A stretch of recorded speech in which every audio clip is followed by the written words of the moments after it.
Page number 102, warm up. If your brother or sister does not like to eat any of these following vegetables, like spinach, bitter gourd, or beetroot, how will you make him or her eat them? What are all the flattering or tempting words you might use to convince them? Work in pairs and enact that moment in front of your classmates. Read the poem with your partner while one takes up the role of the spider and the other the fly. Will you walk into my parlor? Said the spider to the fly. It's the prettiest little parlor that ever you did spy. The way into my parlor is up a winding stair, and I have many curious things to show when you are there. Oh, no, said the little fly. To ask me is in vain. For who goes up your winding stair can never come down again.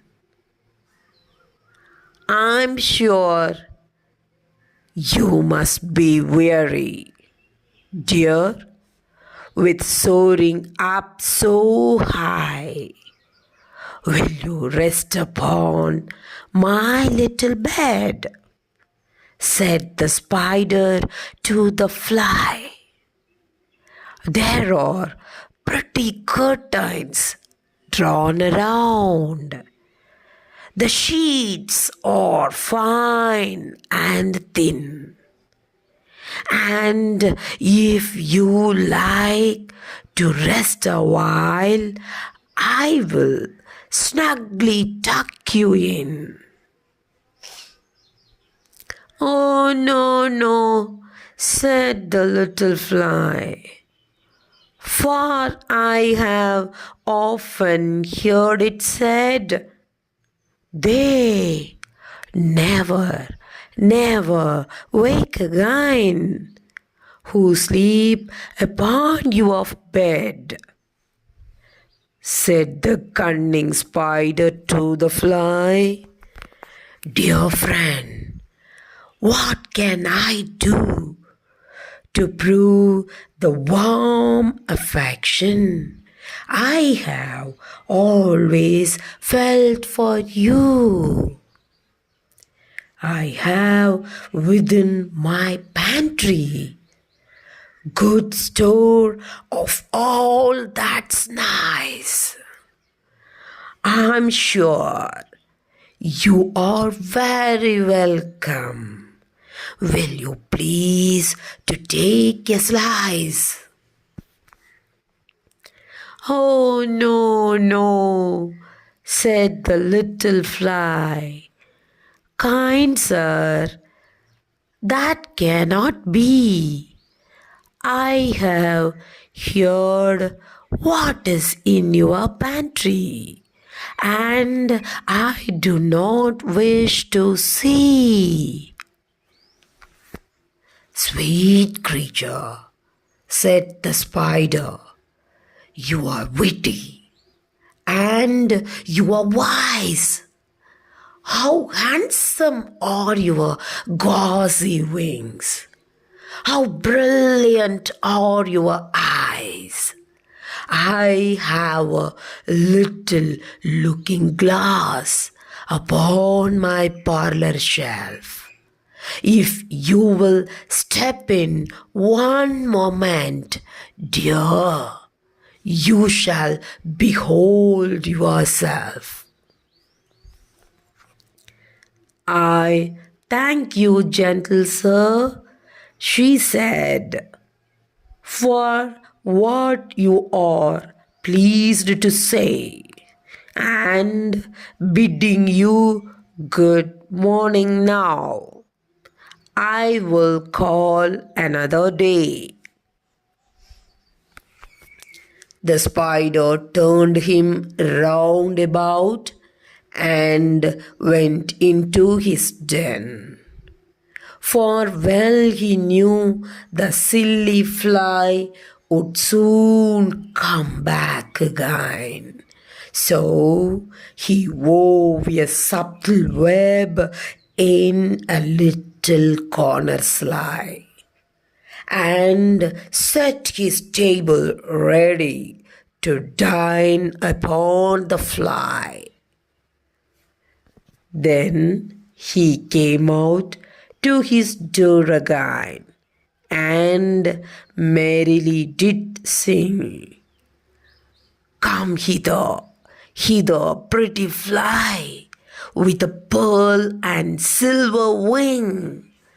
Your robes are green and purple. There is a crest upon your head. Your robes are green and purple.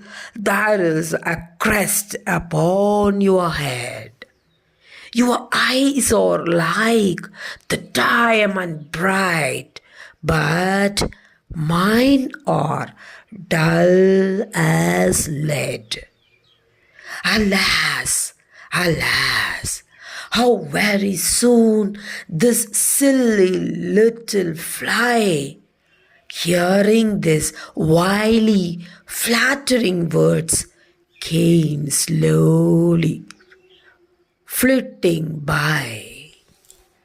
With buzzing wings she went aloft, then near and nearer drew, thinking only of her brilliant eyes and green and purple hue, thinking only of her crested head. Poor foolish thing! At last, up jumped the cunning spider and fiercely held her fast. He dragged her up his winding stair into his dismal den, within his little parlor, but she never came out again. And now, dear little children, who may this story read, to idle, silly, flattering words, I pray you never give heed. And to an evil counselor, close heart and ear and eye, and take a lesson from this tale of the spider and the fly.